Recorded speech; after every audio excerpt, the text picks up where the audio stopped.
Ya, assalamualaikum teman-teman semuanya. Ketemu lagi dengan Argasena di fanpage ini ataupun di channel Argasena.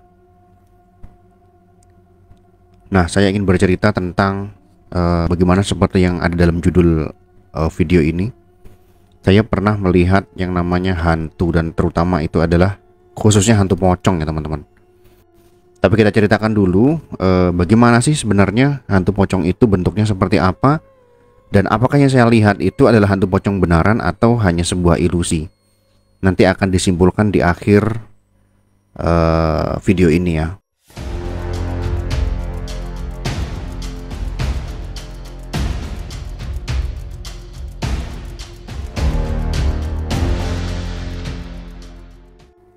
Nah, kita bacakan dulu karakter ataupun bentuk hantu pocong itu seperti apa. Saya dapatkan dari sumber buku ini ya. 101 Sketsa Wajah Hantu. Buku ini adalah buku karya dari Indira Maharshi.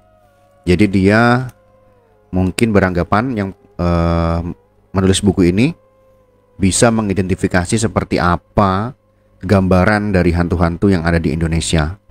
Tapi sebelumnya sebagai pengantar, begini ya teman-teman. Hantu itu, ini pendapat saya ya, pendapat saya pribadi. Hantu itu adalah bentukan dari suatu masyarakat tertentu atau kelompok masyarakat tertentu ya teman-teman. Jadi setiap suku, bangsa ataupun kelompok masyarakat itu pasti memiliki kepercayaan ataupun hantu-hantu yang diyakini oleh kelompok masyarakat tersebut. Contohnya, orang Indonesia tentunya memiliki gambaran hantu yang berbeda dengan orang-orang yang ada di Rusia, yang ada di Eropa dan Amerika. Pastinya akan memiliki perbedaan. Karena apa? Memiliki kultur dan budaya yang berbeda. Contohnya, jika orang Eropa, umpamanya Eropa itu adalah orang-orang yang non-muslim, tentunya dia di sana tidak ada yang mengenal namanya hantu pocong. Nah, tapi kita sebagai orang yang muslim di daerah Nusantara ataupun di Indonesia itu memiliki yang namanya hantu pocong, mempercayai adanya hantu pocong.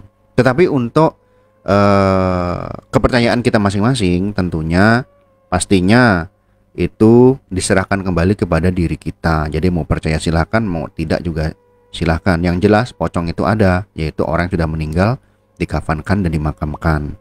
Jadi kan muncul pertanyaan nih, apakah sebelum Islam masuk Nusantara itu sudah ada hantu pocong? Kan seperti itu. Kalau saya pribadi berpendapat, ya belum ada.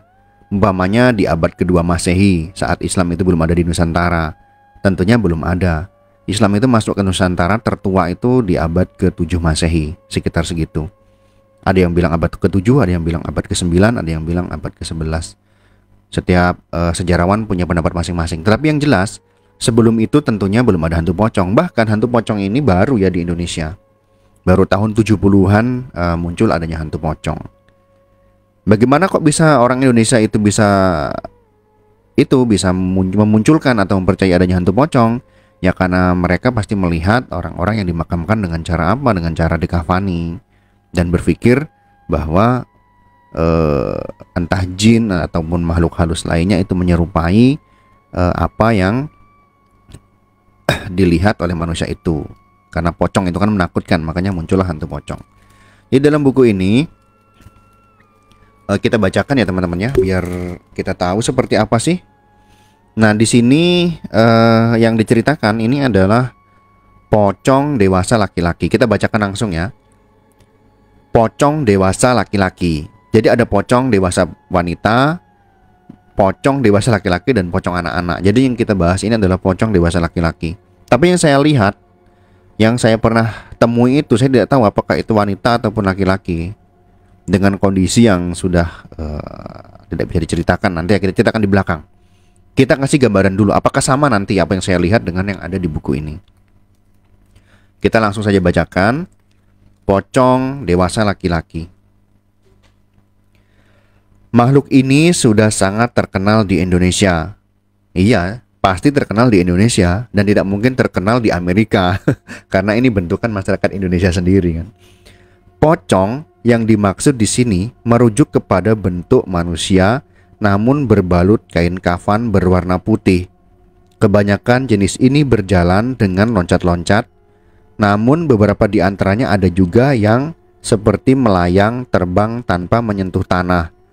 Untuk pocong jenis yang kedua ini umumnya memiliki kemampuan yang lebih daripada jenis yang pertama. Oh, jadi pocong itu ada yang hanya bisa loncat-loncat dan ada yang bisa terbang. Dan katanya menurut buku ini, pocong yang bisa terbang itu adalah pocong yang tingkatan levelnya itu lebih tinggi. Gitu ya. Jadi kalau teman-teman melihat yang bisa terbang, berarti itu adalah pocong yang memiliki level lebih tinggi daripada pocong yang ada di daratan yang melompat-lompat seperti kodok. Nah, yang saya lihat itu bukan terbang ya, tetapi dia diam saja di pinggir jalan yang saya lihat itu. Jadi dia mungkin lebih rendah lagi levelnya ya daripada yang meloncat-loncat. Oke, kita lanjut lagi.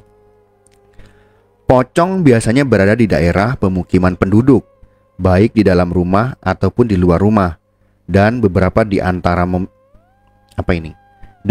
di antaranya memiliki keluarga utuh. Ada bapak, ibu, dan anak. Oh, jadi dia punya keluarga teman-teman ya, si pocong-pocong ini ya. Sehingga biasanya mereka menampakkan diri secara keseluruhan, tidak sendiri-sendiri.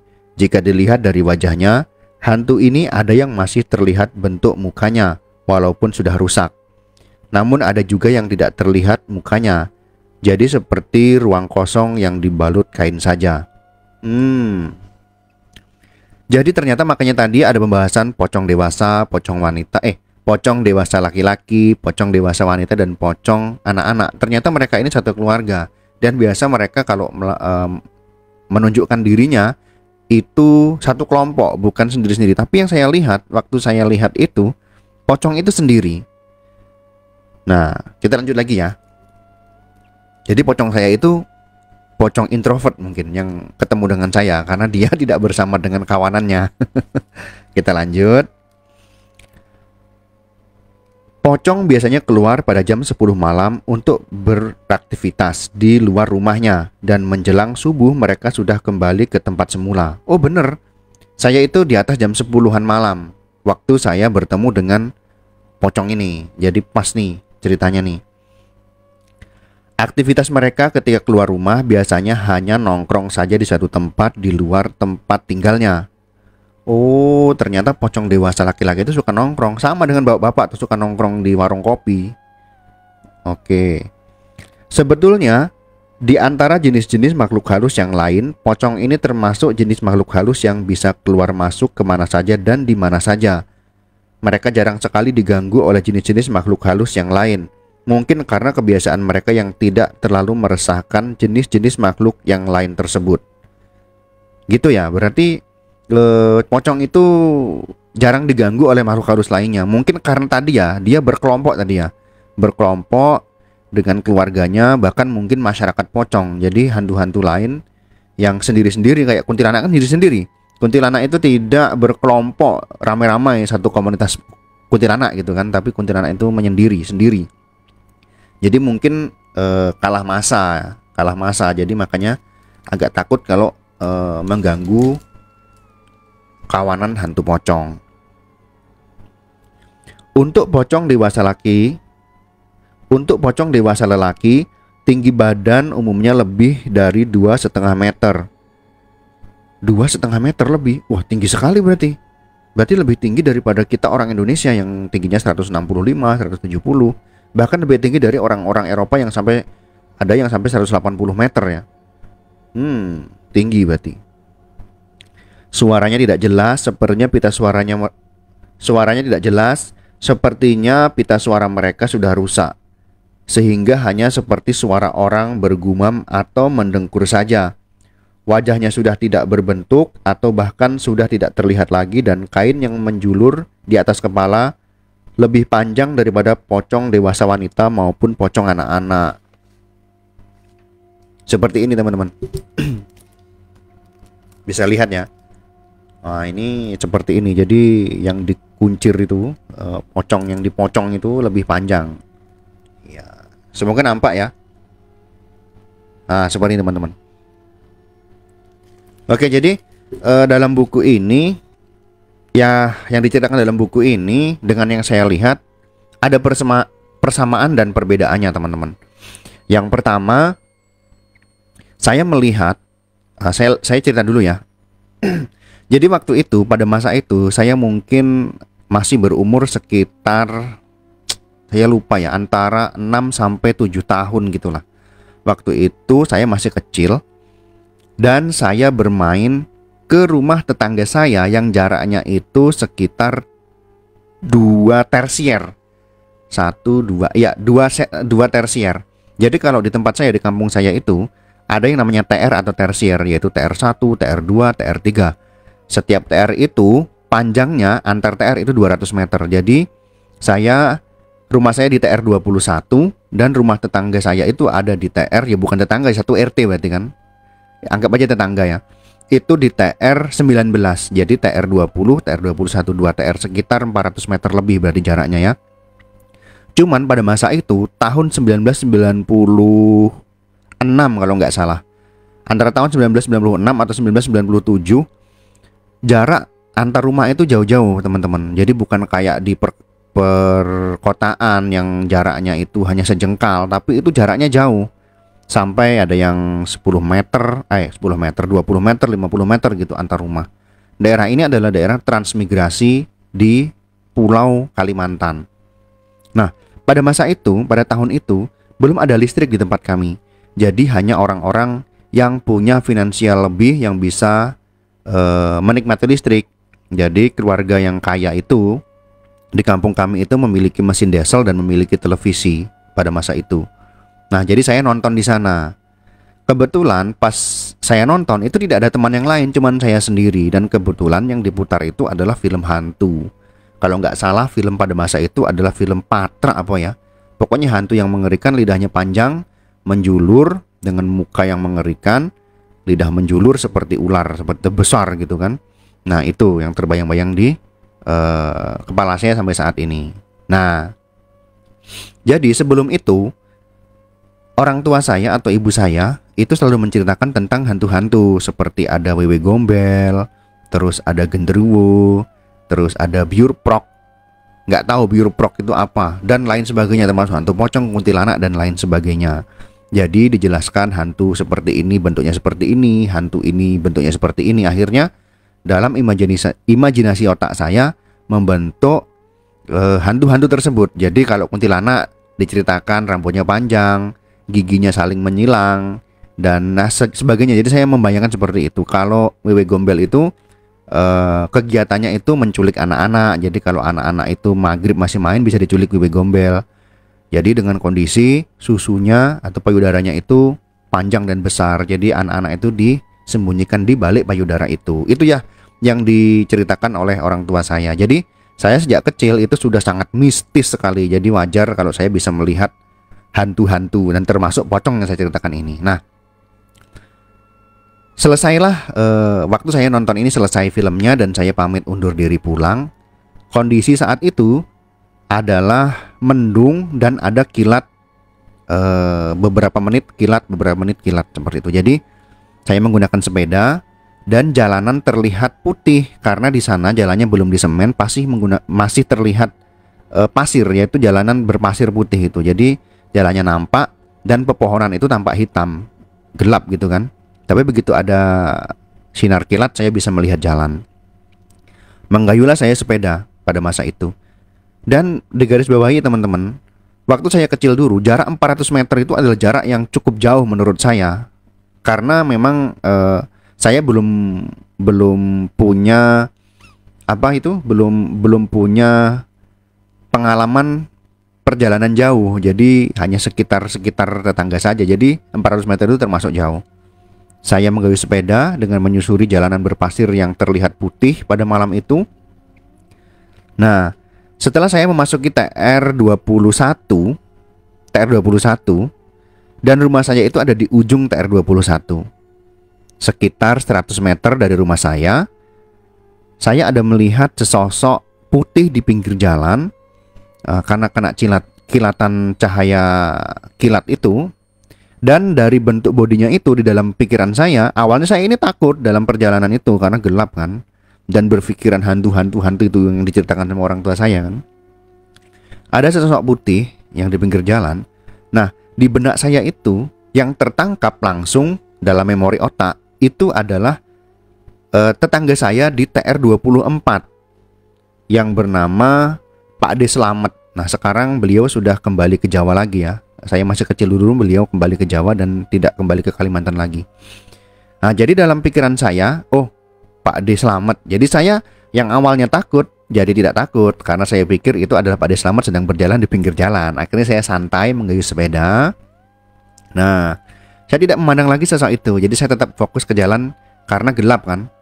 Nah, begitu sampai di samping kiri saya, sosok tadi, saya ingin melihatnya.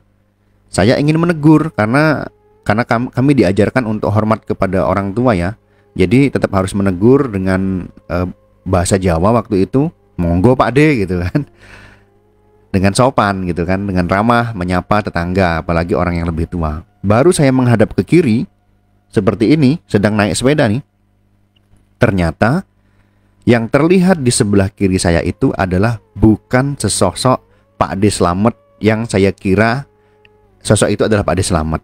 Ternyata itu adalah makhluk yang dikatakan dalam buku ini adalah pocong dewasa lelaki. Sepertinya lelaki. Kalau dalam pikiran saya dia lelaki. Dengan kondisi muka yang sudah hancur, mata ini sudah mulai keluar putih ya. Ini kan mata kita kan putih nih. Mata kita putih, tengahnya hitam di pupilnya. Tapi putihnya ini, kulit yang ini kan udah rontok nih. Hitam nih, sudah merontok. Terus ininya juga sudah rontok nih. Jadi giginya terlihat meringis putih gitu. Bibirnya yang atas sudah rontok, yang bawah juga udah rontok. Nah, jadi terlihat jelas sekali di samping saya begitu kilat itu menyambar. Itu adalah wujud dari pocong, yaitu bentuk manusia yang sudah membusuk. Jadi seperti apa rasa takutnya? Saat itu saya sangat takut sekali dan saya mencoba untuk melarikan diri dari pandangan itu. Saya langsung menghadap ke depan, saya kayuh sepeda saya sekuat tenaga dan selaju-lajunya. Perasaan saya itu pocong itu, keyakinan saya itu pocong, itu mengejar saya di belakang. Dia melompat-melompat. Nah, jadi kalau diceritakan dalam buku ini, kan dia cerita, jadi level yang melompat itu adalah lebih rendah daripada yang terbang. Jadi yang menemui saya itu pada malam itu termasuk jenis yang level lebih rendah. Dia melompat, perasaan saya mengejar saya ketakutan sambil teriak-teriak memanggil ibu saya. Nah, setelah sampai di depan rumah, saya hantamkan roda sepeda saya depan itu menghantam pintu rumah. Pintu rumah saya itu terbuat dari kayu ya teman-teman. Jadi kayu semua, dari papan. Nabrak ke pintu dan saya memanggil ibu saya dalam bahasa Jawa, "Mak, buka lawangi." Jadi dalam bahasa Jawa itu artinya itu adalah, "Mak, buka pintunya, Mak. Mak, buka pintunya," sambil berteriak. Tetapi respon ibu saya itu tidak langsung bukan pintu. Agak ada jeda gitu. Tapi saya lihat di belakang saya tidak ada dia, tidak ada si pocong tadi yang perasaan saya mengejar. Nah, setelah itu ibu saya membuka pintu. "Ono opo?" Dia bertanya dalam bahasa Jawa, "Ada apa?" gitu kan. Saya jelaskan, "Dikejar pocong." "Mak, aku dikejar pocong." Kan? Ibu saya itu hanya tersenyum, tidak memberikan jawaban apapun, hanya tertawa dan tersenyum saja. Terus masuk dan saya masuk. Nah, pada malam itu saya menceritakan ibu saya tersenyum. Terus saya pergi ke kamar tempat saya tidur. Malam itu terasa sangat mengerikan sekali sehingga membuat saya trauma dan saya agak kesulitan tidur pada malam itu. Dengan diterangi oleh lampu uble, kalau bahasa Jawa itu lampu uble atau lampu minyak tanah itu. Nah, remang-remang, ternyata pocong itu tidak masuk ke rumah saya. Akhirnya saya mungkin jam berapa akhirnya tertidur. Singkat cerita, bangunlah di pagi hari. Nah, saya ingat, berarti saya belum sekolah karena pagi hari itu saya tidak sekolah. Belum sekolah berarti di bawah umur 7 tahun, saya ingat sekarang. Nah, saya itu kan orang yang punya sifat penasaran, jiwa kuriusnya tinggi sekali. Sebenarnya tadi malam itu pocong beneran atau bukan sih? Akhirnya saya bertanya-tanya dalam hati saya kan ibu saya aja hanya tersenyum, padahal ibu saya itu adalah yang menceritakan hantu-hantu tadi. Jadi ibu saya sangat percaya dengan hal-hal yang gaib seperti itu, dengan hantu-hantu dan lain sebagainya. Ibu saya percaya sekali. Jadi ilmu itu saya dapat dari ibu saya. Nah, jadi pagi itu saya penasaran. Saya kembali ke tempat kejadian perkara atau TKP tempat saya itu melihat hantu pocong itu. Saya datang, jalan kaki kan cuma 100 meter kan. Ternyata saat saya sampai di sana, itu bukan hantu pocong yang ada di situ, tetapi ternyata di situ ada kayu ditancapkan ke pinggir jalan, dikasih karung teman-teman berwarna putih. Karung goni kalau nggak salah pada zaman itu. Karung berwarna putih untuk mengasih tanda bahwa di situ ada tiang listrik yang akan didirikan. Nah, mulai saat itu saya berpikir, loh, tadi malam yang saya lihat itu pocong, tapi kok di sini sekarang ini hanya karung. Itu menjadi pertanyaan sampai sekarang dalam otak saya. Dan akhirnya saya yang dulu dari kecil SMP dan SD dan SMP itu percaya dengan hal-hal yang seperti itu. Akhirnya saat saya SMA dan kuliah, saya mendapatkan jawaban. Dan kebetulan kuliah saya itu adalah bidang kesehatan, sehingga saya belajar juga tentang psikologis dan lain sebagainya. Nah, sekarang saya mendapatkan jawaban. Ternyata saya bisa memastikan bahwa yang saya lihat itu adalah hasil dari ilusi ataupun hasil dari sak tadi ataupun karung putih tadi yang diterjemahkan secara salah di otak saya. Jadi saya pastikan itu bukan halusinasi. Ilusi dan halusinasi itu beda. Kalau ilusi itu ada objek, sedangkan halusinasi itu tidak ada objek. Jadi kalau orang yang berhalusinasi, dia itu bisa memandang apapun tanpa adanya objek apapun dia bisa melihat. Contohnya orang-orang itu adalah orang dengan gangguan jiwa. Jadi kalau orang berhalusinasi bisa dipastikan dia mengalami gangguan jiwa. Entah dia melihat ular, dia melihat dinosaurus, padahal barang itu tidak ada. Nah, kalau ilusi itu ada objek. Cuman objek itu tidak terlalu jelas sehingga persepsi otak kita salah menerjemahkan. Kenapa bisa seperti itu? Ya tergantung dari apa yang Anda percayai, apa yang diceritakan oleh kultur di lingkungan Anda. Jika kultur di lingkungan Anda itu adalah kultur yang mistis, yang percaya dengan hal-hal seperti itu, maka yang terbentuk itu adalah apa yang Anda bayangkan. Nah, seperti itu. Jadi bisa saya pastikan karena saya itu sudah diceritakan hantu-hantu dari kecil, makanya seonggok karung putih itu dalam otak saya diterjemahkan itu adalah sebuah pocong. Jadi semua kengerian yang ada di pocong dimunculkan pada saat itu. Itu cerita yang pertama, teman-teman. Saya masih punya cerita yang lain, nanti saya ceritakan di cerita yang lain. Karena yang bisa saya konfirmasi itu adalah yang pocong ini. Yang cerita lain itu saya belum bisa mengkonfirmasinya. Nah, cerita pocong ini pastinya itu adalah hasil ilusi optik dari mata saya dan diterjemahkan dengan salah oleh otak saya. Nah, dari kejadian-kejadian itu, saya sekarang itu dalam tanda kutip, saya tidak percaya dengan hantu-hantu yang dipercayai oleh masyarakat kita dengan bentuknya seperti itu. Karena apa ya? Itu dari bayangan kita sendiri, seperti apa yang kita bayangkan. Tetapi saya percaya, karena saya diajarkan dalam agama saya, ada yang namanya makhluk halus ataupun makhluk yang tinggal di alam gaib seperti jin. Tetapi bentuknya seperti apa, kita tidak tahu. Karena berbeda alam dengan kita, teman-teman. Kita di alam manusia, alam materi, sedangkan jin tadi di alam gaib. Itu urusannya masing-masing. Jadi jin itu ada di alam dia dengan urusan dia sendiri, dan kita di alam manusia dengan urusan kita sendiri. Sedangkan jin yang bekerja sama dengan manusia, itu artinya jin dan manusia itu sudah melanggar apa yang dilarang oleh Tuhan, begitu. Jadi kerjasama jin dengan manusia itu disebut sebagai persekutuan, syirik, tidak diperbolehkan. Jadi kalau jin itu beragama Islam atau jin Muslim, dia tidak ada urusan dengan kita, dengan manusia, dia ibadah aja. Sedangkan kita, manusia yang taat beragama, tidak mungkin berurusan dengan jin. Ngapain kan? Apa untungnya buat kita? Biar buat kita kaya.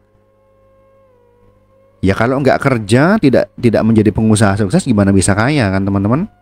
Begitu. Contohnya orang-orang yang ada di Eropa itu tidak menggunakan percayaan seperti itu, makanya mereka menggunakan rasionalitas dan logika yang sangat luar biasa, sehingga dia memaksimalkan rasional dia untuk menjalankan bisnis apapun. Akhirnya nih seperti sekarang ini, Facebook ini diciptakan oleh orang-orang Eropa, bahkan orang Yahudi yang sekarang sudah menjadi ateis, kan seperti itu. Jadi mereka memaksimalkan otak mereka untuk bisnis apapun, untuk menciptakan sesuatu yang baru, kreatif, inovasi apapun, jadi menghasilkan pundi-pundi uang. Ya, kita pakai Facebook, dan yang menikmati kekayaannya itu adalah yang punya Facebook, yaitu Mark Zuckerberg. Begitu juga Google, Sergey Brin, dan Larry Page. Termasuk YouTube juga kan, YouTube dibeli oleh Google, dan sebagainya. Nah, jadi itulah pengalaman yang dapat saya bagikan teman-teman tentang bagaimana saya bertemu dengan yang namanya hantu pocong, dan itu masih terbayang-bayang dengan saya sampai sekarang.